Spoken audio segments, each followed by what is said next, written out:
Hello, welcome to Quackalope. Thank you for being here. Today we're bringing you a Kickstarter preview of Trench Club, and specifically Trench Club Legacy. This is, at least in my experience, one of the very first legacy-based historical war games I have ever played, and it is remarkably accessible for what it is. Now, when I say historical war games, you probably think of the tiny little miniatures moving on the giant terrain landscape, or the classic that I grew up with, which would, of course, be Risk, the game that I always desperately wanted to get my friends to play with me, and no one wanted to sit down and dive in. Well, Trench Club is an iteration on games like Scythe or Risk, a medium weight but yet very accessible strategic war game that, for me, lowers the barrier to entry in a substantial way. And on top of that, this Legacy edition of Trench Club is introducing mechanics that allow you to play through historical events of World War I, determining whether or not you want to side with various different factions or regions of the country, asking questions like what if certain specific people or other countries got involved throughout the course of the battle, and giving you a narrative that not only follows and stays true to the history that we have here in the world, but also presents alternative questions and explores answers that I think historians always like to ask. What if that assassination didn't happen? What if one of these key battles went a different way? What if America decided to side with a different side of the war? These are the questions that Trench Club allows you to explore. So, let's go ahead and start digging into first what Trench Club is, and then more specifically, what the Legacy edition of this game is going to be adding into your play experience. Trench Club is a tactical war game, and it can be played in a variety of ways. You have solo against an AI, you have two-player cooperative against the AI as well. Both function really well. You also have three-player, 1 versus 2. You also have four-player. I believe it's 2 sides versus 2 sides. I haven't been able to dive into that higher player count yet, but it's something that I'd really like to do. And despite the fact that I have to ship this prototype on to another reviewer, I'm actually really excited to get the official copy of this back into my hands, because I want to play through the entire campaign with West, who I started journeying through this game. So, Trench Club. Trench Club is going to be a 1.5 to 2 hour play experience where you sit down on the table and you slowly start maneuvering your different factions and different military items and vehicles across the board, trying to not only conquer these bunkers that allow you to restore your health and generate income to continue progressing the game, but also eventually wipe out your opponent's troops and conquer the landscape. This game board has 2 sides. You have a winter and a summer. Right now I have it set up with the summer side displayed here, and the barrier to entry for a skirmish game or a tactical war game is actually lowered substantially.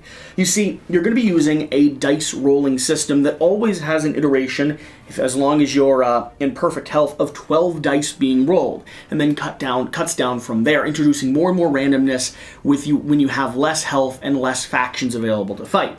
But you have these campaign sheets, and these sheets are going to be specific for each different type of country or type of region you're playing for, with a lot of the same standard units like infantry or heavy infantry, heavy mortar, and so on and so forth, and then also various specific faction unique units and abilities. Now, these sheets are how you're running your squadron. They'll display what your movement type is going to be like across the different terrain that you have here, how you actually can target, determining how far you can actually fire your shots, and how you'll be defending yourself as other players target and attack you.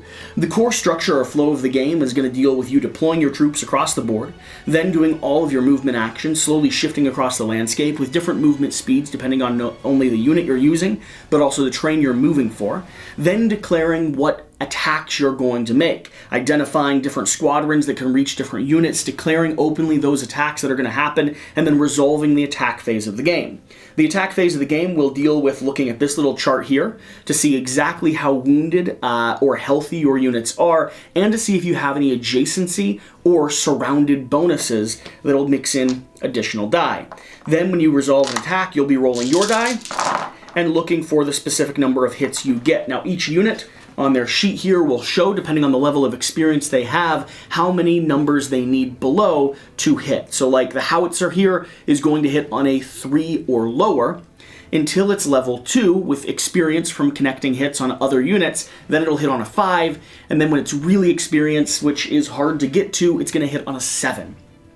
So You roll those dice, and then you match up with your opponent's defenses, taking a look at, let's say we were firing off and we were hitting towards this heavy mortar here. If I secured 1 hit, I'd do 1 damage. 4 hits now would do 2, 6 hits would do 3, 8 would do 4, and so on and so forth. This variable defense system actually allows the game to constrict how you're actually rolling, how many people are actually rolling dice and engaging in back and forth numbers, but also allows different units to have different strengths that make it more precise when you're going up against, let's say, a weaker unit is trying to take down a heavier military tank. You can certainly do some damage to it, but it's going to be significantly harder because the number of successes you need to cross that threshold to deal additional hits gets bigger and bigger with every step. And of course, the more powerful units can wipe out an entire squadron of infantrymen because they're weaker. They take hits a little bit more easily, but they also spawn onto the board and allow you a little bit more mobility, so you can determine how you want to approach this battle. We'll roll through the series of different attacks, and one thing that the publisher did note when I was doing my research is that because we were rolling such a significant amount of dice, the actual luck mitigation in this game comes through that randomness. The odds of just what you're actually going to be rolling constricts that luck down pretty significantly. So if you're concerned about rolling dice, they've taken that into account. Now, if you have adjacency with another unit who was also going to be attacking and fighting, you'll roll some bonus red dice, and if you're surrounding the unit with 3 people or someone right across from them, you'll roll another additional red die, giving you more powerful abilities, allowing you to hopefully rip them apart more quickly. Now, as you move around the battlefield here, you'll be securing different areas. You'll be securing bunkers that are going to give you the opportunity for any of your troops to move into them and heal themselves up. You'll also be getting position and securing different terrain, letting you flank or move in on your opponents. A big part of this game has to do with how you actually approach and how you strategically take out specific pieces of your opponent's factions. This is not an easy game when it comes to the pure strategy, but simply getting it up and running allows you to start experimenting and playing through how different scenarios can work and utilizing your different troops in a variety of ways. They also have a very simple method for tracking the damage that happens or the experience that happens on your different units. You're going to have these little discs, and you see each one of our models here has a little two poles that go up.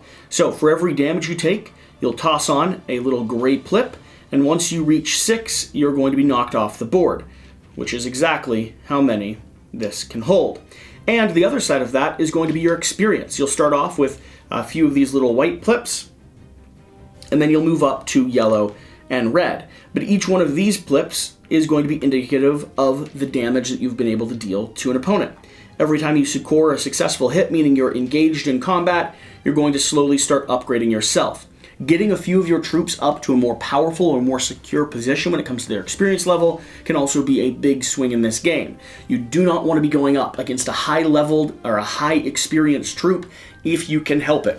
So, when you see someone that's securing a lot of hits with a specific unit, you might prioritize taking them out, or at least not letting them get back into a bunker to heal themselves up. That's the core structure of this, and the different variations that I've explored and the different ways I've driven into this game has made me really intrigued to continue coming back, and the Legacy Edition is just adding to that intrigue. The Legacy Edition is going to present you with a story, a narrative, and various different potential pathways that happen as you play. All of these cards are story arcs that can happen as you play through your 10-episode campaign.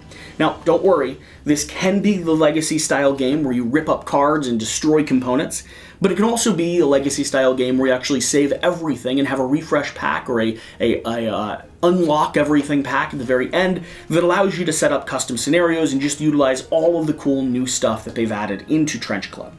This board here is going to be the Legacy board. It's going to determine the 10 different battles that you're fighting through, who has won and lost them, the locations here where you're actually securing control of the map by placing down either a sticker or a token indicating that you took that region. You're going to be pushing in through to some of these other capitals here, and if you actually take out a capital city, which requires 5 full victories, you will be declared the victor of the game, and depending on the side or the faction you're playing, you'll have alternate endings as well. The other cool thing is going to be all the different technology that you get throughout the course of the gameplay. You're going to be moving from 1915 all the way up to 1919, and with that, and with the bringing of a war, War comes a ton of these little boxes, and you can see that you have the little outline there kind of showing you what level you're going to be unlocking, but trust me, I don't want to spoil them for you, so you guys can look into them if you want, but we have like aviation boxes, we have troop boxes, we have military tank boxes, and as you upgrade those technology, you're going to hopefully be adding them into your troop count, and you're hopefully going to be utilizing them as effectively or efficiently as possible. This entire deck of cards is going to be the actual rules changes and different mechanics that get introduced to this version of Trench Club, and they give you a lot of different ways to play. The way you'll actually explore through this deck is going to deal with this top card here. So, do not look at these cards until you are ready to start the Legacy campaign. You'll flip this one over. From now on, there is no way back. Draw the following cards in that order and read them out loud one after another. Put rules card number 4 in the Legacy board, which is going to be right here. Draw the following event card and put it on the Legacy board without turning it around. Turn it around to read it out during the game if the stated condition number 5 is met. Now hand out the following cards to the respective teams. So you're going to hand out card 2 and 3 to the different teams showing their factions. So let's take a look at this. So, breaking news. We all know how World War I started. Assassination of heir to Austria's throne. Except this time, it says failed. During his visit to Sarajevo, Austro-Hungarian heir Archduke Francis Ferdinand barely escaped an assassination. A group of 6 members of the Siberian Black Hand Military Society, a Bosnian Serb Yugoslav nationalist conspiracy, fired multiple shots at the Archduke while his motorcade passed by. Luckily, all shots missed their target, and Franz Ferdinand and his wife remained unharmed. Not how it happened, I don't believe. The alleged assassins were caught red-handed and are currently being interrogated. The incident adds further political disruption into the tense conditions in Europe. Austria-Hungary set a depatch to remind Siberia of its commitment to respect the Austro-Hungarian rule in Bosnia and Herzegovina, and threaten them to maintain good neighborly relations with Austria-Hungary or risk a war. The event triggered a series of mutual provocations between the great powers of Austria-Hungary, the United Kingdom, France, and German Empire, Italy, and the Russian Empire. The appetite for war in Europe increases, and it seems that there is a need to spark a trigger and explode in the explosion of conflict of global dimensions. So, we have an assassination attempt. I think he actually got assassinated. Correct me on my World War I history, but we have an assassination attempt at the very start here, and then we're going to be flipping card number 1. Instructions. Map, we're going to be on the winter map, early 1915, declaration of war. The starting units for each faction is going to be listed here. We're going to be using different miniatures, and we start with a pretty scrappy little thing. We have briefings for both of the factions, which we'll flip in just a second, and then we have the conditional rules. Peace. The game starts in peacetime. During peace, units may move freely without considering the enemy contact rule. Declare war. If a player announces an attack or conquers a fort, that player has declared war and peace ends. War. Follow the normal rules, including enemy contact movement restrictions. Glorious cavalry. All soldiers on horses count as cavalry instead of mounted infantry. Their attack value is equal to the heavy infantry 4, 6, and 8. So, we've set up the initial conflict. We have a weird kind of stalemate here on the board. Peacetime is ensuing, and as soon as you decide to move forward and take control of the battlefield, suddenly the game shifts. Now we have briefings for both of our different factions, and I'll go ahead and take a look at them as well. Let the war begin. Now is the time. Now or never. According to the intelligence reports of a German attack from the north that would bypass our defense lines is only a matter of time. We need to preempt that. Launch a surprise attack with the concentrated forces on the Assel region, following Plan 12. You have been trained for. Mission. Get into a favorable position and provoke an attack or declare war yourself when the opportunity presents itself. And then we have the other team. Now is the time, now or never. We can launch a surprise attack on France from the north and bypass their defense lines. Follow the Schliffen plan you've been trained for. Mission. Get into a favorable position and provoke an attack or declare war yourself when the opportunity presents itself. So depending on who actually engages and declares war, you will then have event number 5. So, when war begins, you flip event number 5. If the Central Powers declared the war, draw B. If the entry declared the war, draw C. The nation that declared the war puts a shame sticker on the legacy board, meaning that their reputation around the world is going lower. Draw card 6 and read it out loud as a new briefing for all players. So, let's continue diving into this. I'm showing you what this first story arc is going to be like. So, let's say that we're drawing card C. France declares war on Germany, right? Cool. You're already twisting history a little bit. In the early morning, the French army launched a concentration attack of all forces into the area of Aslo-Lorraine. They caught the Germans by surprise and overran their fierce defense lines with few of their own losses. Intelligence reports state that the Germans in turn had prepared an attack on France through a neutral Belgium to bypass the French border defense lines. The French attack now forces the German troops to reform and change their strategy. It is now to be seen whether the German forces will pull back to reinforce the defense lines against the charging French army, or whether they will launch a counterattack from the south of Belgium. So the story is continued, and we're drawing card 6 to go ahead and establish the next set of conditions. So peacetime has ended, and we're beginning the actual conflict. Now is the time to take advantage of the general confusion to gain terrain.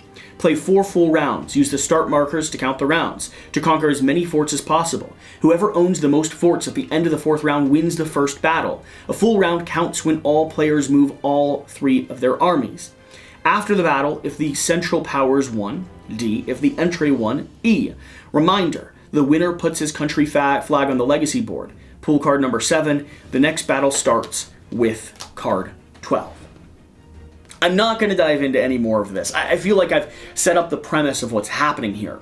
But this lets you play through various different story arcs and storylines for, well, World War I. And determine what would happen if different things or things went differently in the war. Like if French is the one that is actually invading Germany and eventually America decides to side with Germany themselves to push the French back into their position. Or if we go more classic route, Germany moving into the countries around them, and slowly we watch as Europe falls into desolation and conflict. It's a pretty cool system, and as someone that loves playing in a historical world, in a historical fashion, I really like this. I'm really excited. I want to be able to dive through every single bit that they've sent here. Okay, so highs and lows. The things that I like to do at the end of these preview videos is just give you a sense of like my initial thoughts right now. I think if you're a fan, or think that you're a fan of historical war games in any sense, if you grew up like me playing Risk, if you enjoy Scythe, if you're someone that enjoys exploring something that's tied a little bit down to the root of the earth, Trench Club creates a really accessible, really well entry point into this system. I was not and am not intimidated to sit down and play this game, and for me, the narrative flavor text, the various routes that you have, and the different win conditions you have as the board develops, as it changes, as technology grows, creates a really inviting and really interesting experience. I think that for people that want to start playing more historical arch skirmish games or more historical war games, Trench Club is a fantastic place to enter into this hobby.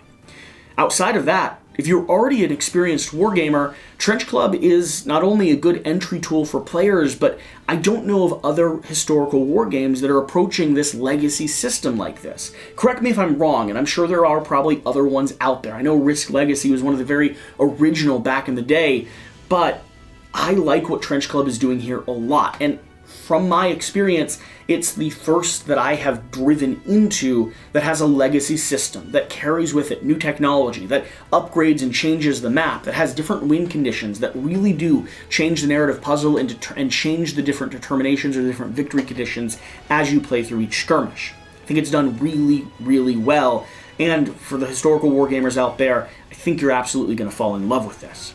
Now, some of the recesses, some of the conditions that I'd place here for the people that are watching. Well, naturally, this is going to be a 2-player game where you're going to be able to commit to a gameplay session of at least 10 sessions to get the most out of this, to see the story come through to fruition and complete. Now, this is highly replayable, in my opinion, because of the different narrative pathlines you can go, and depending on who won which conflict, you'll have different changing storylines. But with the nature of any legacy game, this is going to be a question of, does it sustain itself? Does it last after the legacy story has been told? And in this case, I think Trench Club really will. It's already a very solid little tactical war game. And just adding more components, adding more items to the board, I think there's going to be some people that just purchase it and open up these boxes immediately and start playing with all the legacy stuff included. Which means the story's an extra. It's an excuse to unlock and move through this narrative. But this game is already loved and already has a supportive fan base based off of its own tactical or its own mechanical nature in and of itself. And so I think it's actually going to hold up really well after you're done with your legacy campaign. Now, if a historical tactical war game is not your speed, I don't know that there's anything I can say to convince you different from that. I think there's a lot of things to be intrigued with here, but for instance, Shira, my partner, she has no interest in playing through history at all. So convincing her to even sit down and give this a try is pulling teeth. And on top of that, it's really not her style of game overall. So she would prefer something that's more Starfarers or fantasy or, magical and mythical. But I like the history. I like reading through things that slightly change the news headlines and the narratives of the way the world has went. And asking questions like, what if things had been slightly different? With that being said, that's a preview. I hope you enjoyed this video. I hope I gave you a good glimpse into what Trench Club and Trench Club Legacy is doing. Make sure you swing over to the campaign and give it a closer look. If you're intrigued at all, I think this is a great game to start looking at picking up. With that being said, thanks so much for watching. Thank you for being here. Whatever the case, whatever you do, remember to do the important thing. Get out and play some games. I'll see you next time.